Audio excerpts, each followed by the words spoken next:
And Tala, I understand that Alibaba Cloud, the booth of Alibaba Cloud actually is the most popular in the last 2 days, right? So could you, by such a big volume, not just the interest from the business end, I would like to understand that what's your next step?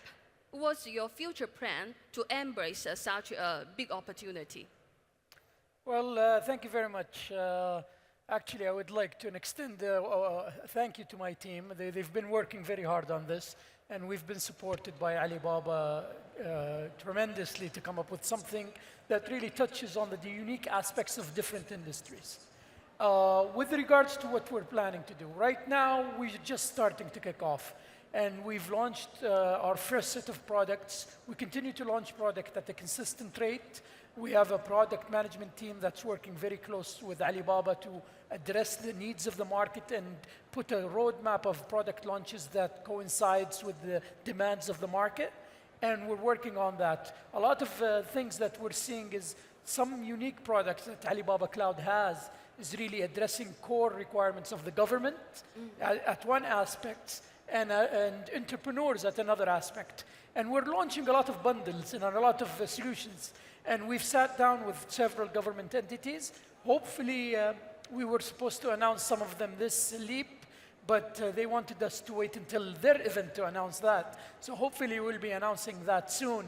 But what we're trying to do right now is we're not just trying to emulate and replicate what Alibaba is doing.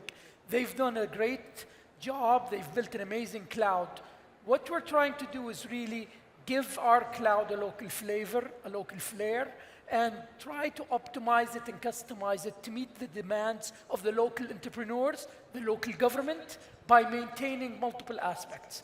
We're right now focusing on two critical aspects with everything that we do. The first one is data sovereignty and localization of data. And the second one is a concept that we coined called data continuity and sovereignty.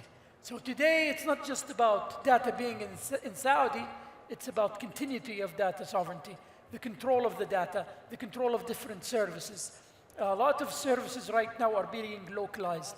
We see Beam, we see Hectare, they're localized.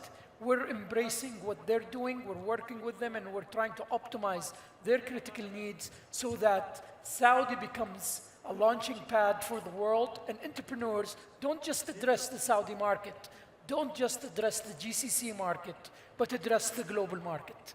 And that's where we're seeing ourselves today.